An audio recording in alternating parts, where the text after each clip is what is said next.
Theater 5 presents Mr. Horns' Holiday.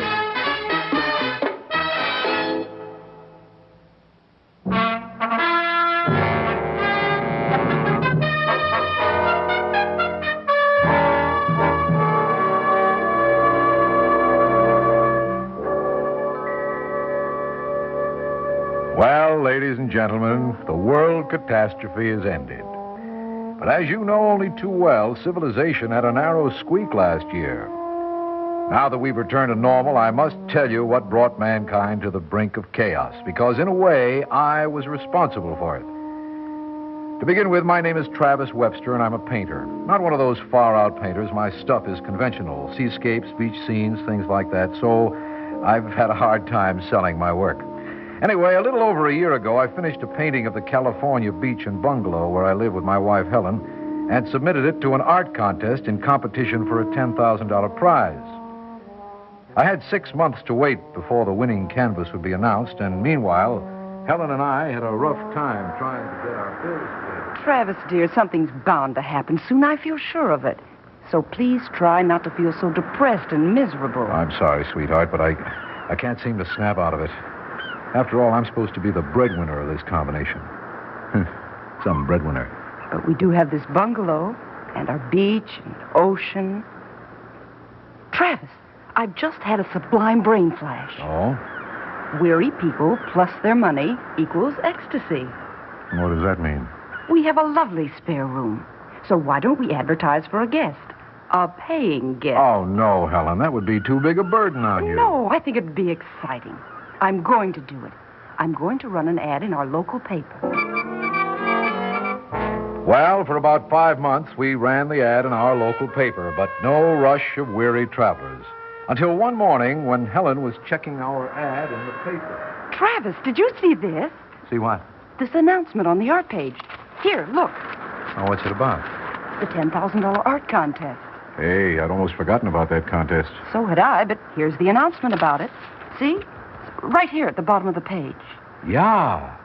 Yeah, it says the winner's going to be announced tomorrow. Goodness, aren't you excited? Well, sure, a little. But my painting hasn't got a chance. Now, why do you say that? Because it's too conventional, even though I think it's one of the best things I've ever done. Then it has a chance to win. Oh, wouldn't you just love to win all that lovely money? I'm sure I would, sweetheart, more than anything in the world. I'd sell my soul to win that $10,000. Yeah, just like Faust, I'd sell my soul. If Satan himself were to drive up right now, I'd willingly make a deal with him. Travis.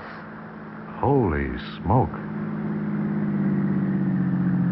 Hi there. Is that the Webster residence? Yes, I'm Travis Webster. Drive right up here to the steps. Sure thing. I don't recognize him. Do you, Travis? No, but if he turns out to be Satan, I was only kidding.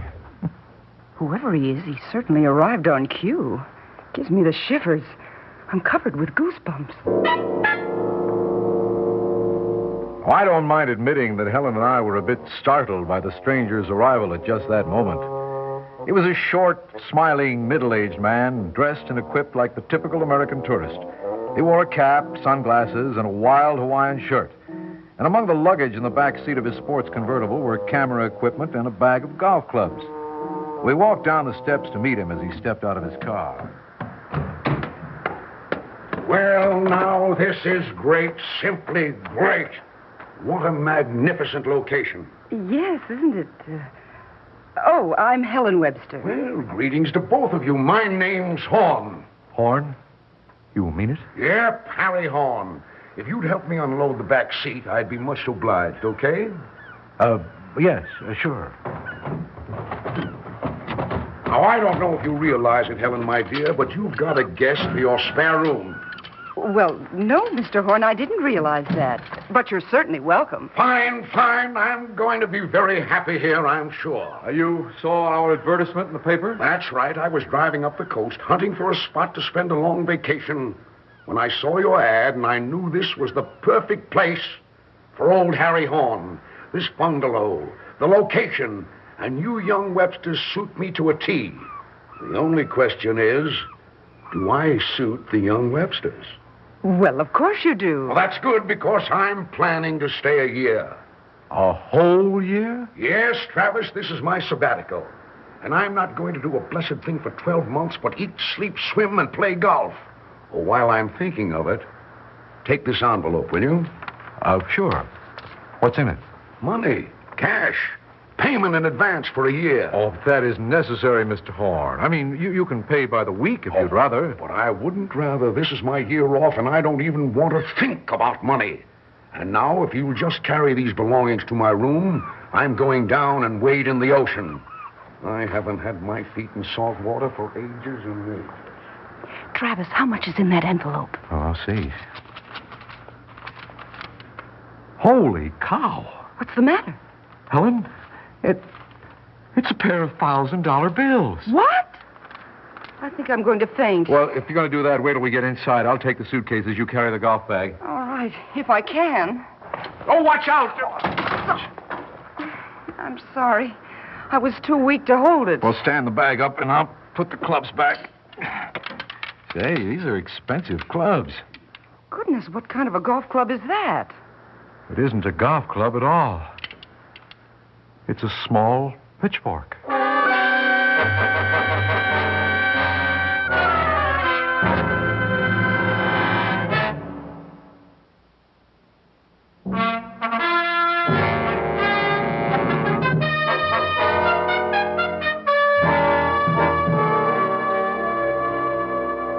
The next morning, while our strange guest was out for a stroll, I received a registered letter from the judges of the art contest.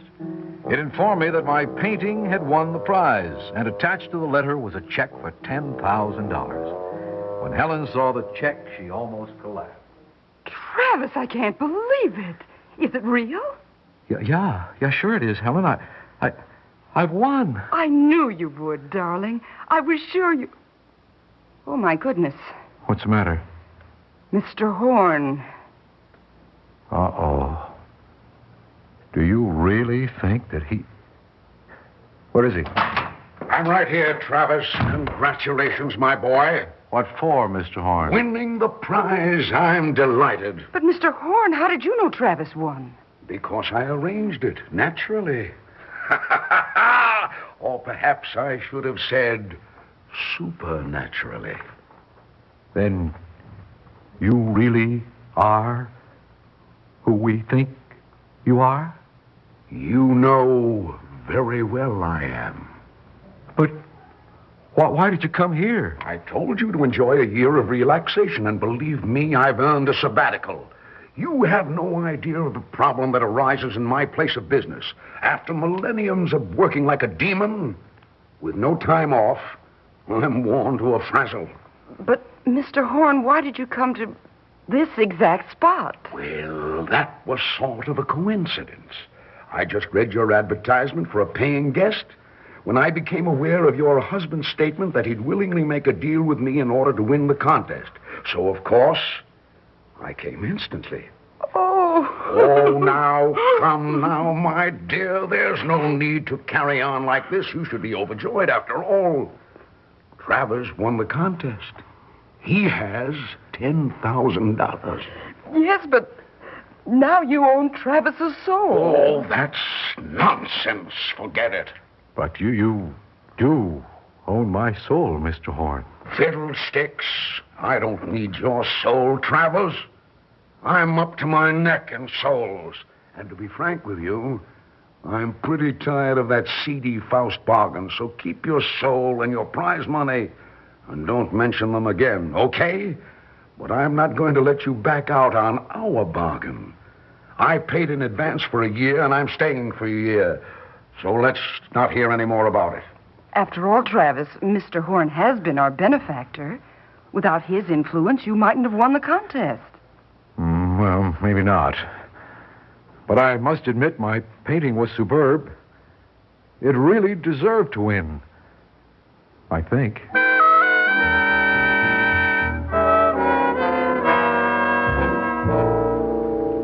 And so Mr. Horn's holiday began. During the months that followed, we never mentioned our Faustian bargain, and Mr. Horn became our pleasant and fascinating companion. One evening before dinner, the three of us were sitting on the porch, relaxing over drinks. May I fix you another highball, Mr. Horn? Yes, Helen, you may. For a reason that should be obvious, I've become quite fond of firewater. Say, how do you like that sunset? You ever seen anything to match those fiery colors? Not on Earth, Travis. Not on Earth. No, I suppose not. Here you are, Mr. Horn. Just the way you like it. Not too much water. Thank you, my dear. You're frowning. Penny for your thoughts. Eh? Oh, I was thinking about what's happening down home. Oh, what is happening? Oh, my junior assistants are messing things up rather badly. You know how it is when the boss is absent. They let the business go to Hades, as the saying goes. Well, Travis and I certainly can't complain about that. Since you've been away from headquarters, some pretty wonderful things have been happening here on Earth. Wonderful is hardly the word for it. I'd say phenomenal. Yeah, I agree. But mankind has never had it so good. That's true. Everything is changing in your favor. Take the matter of sin, for example. Have you noticed that sin no longer exists on Earth? That it's been replaced by morality? That nations and governments have discarded suspicion and belligerence and offer nothing now but the warm hand of friendship? Yes, Mr. Horn, it's absolutely incredible. Why, even the Russians are congenial. And I assure you, that took some doing. And juvenile delinquency, where has that gone? It's vanished, of course. And respect for parents has taken its place. Shady business deals, bribery, corruption. What's happened to them? All are gone. Wiped out. Avarice, lust, depravity, banished. Competition and conflict, done away with. Even killing for food has come to an abrupt end. Neither humans nor animals will commit murder for the appeasement of hunger. I don't mean to boast, my friends, but for the first time in history, everyone everywhere is unafflicted, unvexed, and unplagued. Oh, dear me, I'm afraid your firewater has loosened my tongue. Forgive me. That was a terribly long speech. Devilishly long.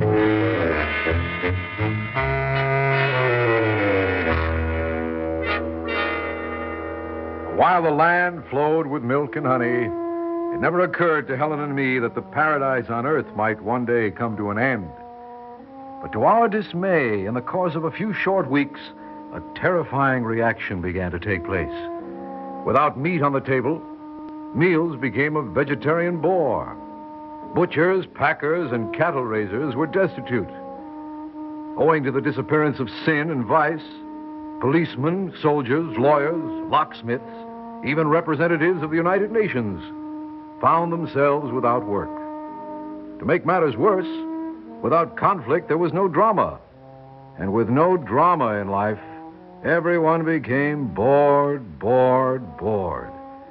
And in addition to boredom, our hearts were filled with stark, shattering fear. Travis, I'm afraid. Desperately afraid. I know, darling. I am too. Look, there are animals walking on the beach. Deer, rabbits, cattle. That's never happened before. No, the animals are multiplying and overrunning the earth. The whole world is facing disaster, Helen, and you and I are the only living beings who know the reason why. We've got to do something about it. I mean, this minute. Yes, darling, I agree. Mr. Horn has got to leave here and go back to Hades. My ears are burning. You must have been talking about me. Mr. Horn, get out. I'm afraid of you. What? Afraid of little old me? Why, Helen, I'm surprised at you. Now, look, this is no laughing matter. It is to me, Travis. I'm terribly amused. But we're not. We're just plain scared. You know very well the chaos you've caused, so I want you to pack up and get out of here at once. But, my dear boy, where do you want me to go? Well, for all I care, you can go to... You can't say the word, can you, Travers? Nobody swears anymore. What a pity. Mr. Horn, will you please go away, for heaven's sake? For heaven's sake, my dear Helen, I've never done anything for the sake of that district in my whole long career. Oh, look, Mr. Horn, be reasonable. Your holiday from Hades has turned into a catastrophe on Earth. Doesn't that bother you just a little? On the contrary, as I told you, it amuses me. Amuses you? The misery you've caused amuses you? Of course, my dear. And it pleases me as well. Well, that's rot. How can it possibly please you? Well, believe it or not, Travers, even I have a trace of egotism in my makeup. So I'm rather flattered to see that my talents, peculiar as they are, still bring results at this stage of my existence. You see, my dear friends, no one on earth has ever had a speck of use for me. But soon, if you broadcast the news of my presence here, everyone will realize that I have a definite place in the universal scheme.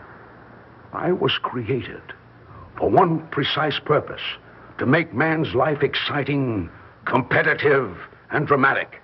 I'm told that mosquitoes were created for the same reason. But that's beside the point. The point is, I refuse to cut my holiday short. A few days later, when life had become almost intolerable, Helen and I decided once again to implore Mr. Horn to leave. To our surprise, owing to our abject pleading, he seemed to be less adamant than before. Look, will you please get off your knees? You're breaking my heart. Then you'll go, Mr. Horn? You'll really go away? Well, I can't promise. But do you know something strange? Nobody's ever prayed to me before. I must confess, I'm touched. So you do have some human feelings after all. Well, that gives us hope, Mr. Horn. Please don't let us down. Oh, it isn't a matter of letting you down, Travers. I'm thinking of my holiday. How would you like to have your vacation ruined? Well, I wouldn't like it any more than I'd like to return my $10,000 prize, but I'll make a deal with you. Oh, no. Not your soul again. No, my prize. I really need that money, Mr. Horn, but if you'll promise to leave here right now, I'll send the money back. What's more, I'll give you back the cash you paid us for the year's rent. Fiddle-faddle, I won't accept it. Give it to charity. Give it to charity? Did I really say that? Yes, you did. And I think it's just wonderful. Well, then I'd better get out of here before I turn into a complete milksop. Travers, bring my car around. I'll start the packing.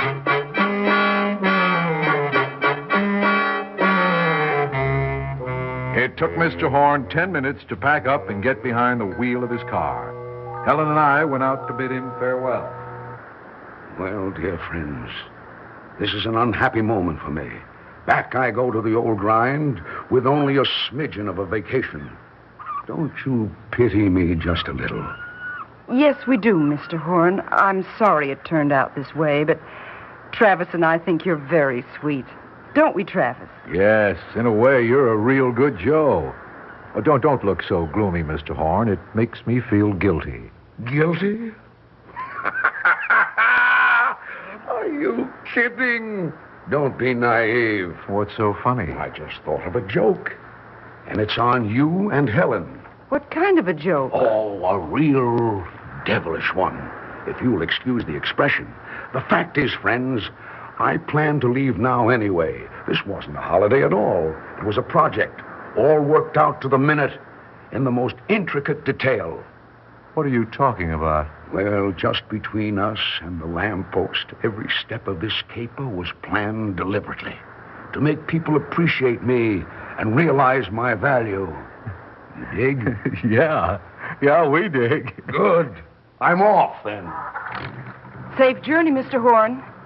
Oh, thanks, sweetie. Oh, before I shove off, do you lovely people want to know a charming secret? In all my eons of committing mischief, I've never had so much doggone fun. Arrivederci. So long, Mr. Horn.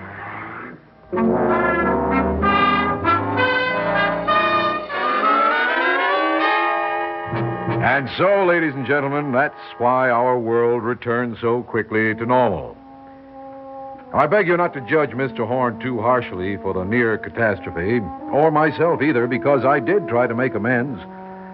I returned my $10,000, but the contest judges sent it right back. They said my painting would have won anyway without Mr. Horn's intervention. And perhaps art itself is returning to normal, who knows? And that makes Helen and me very happy indeed. Arrivederci.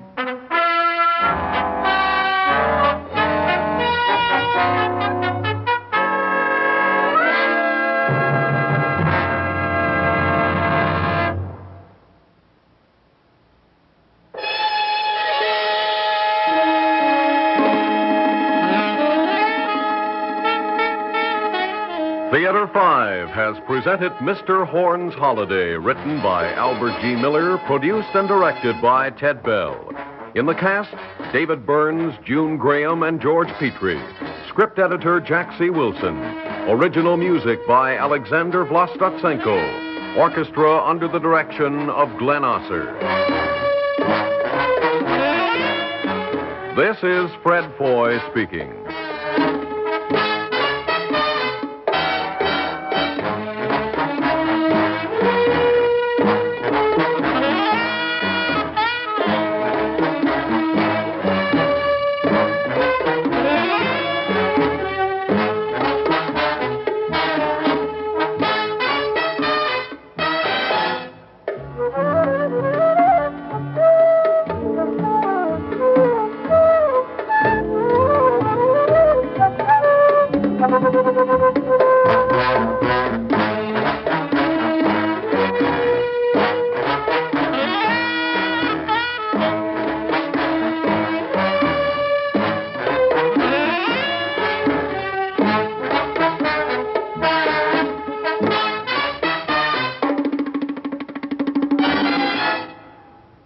This has been an ABC Radio Network production.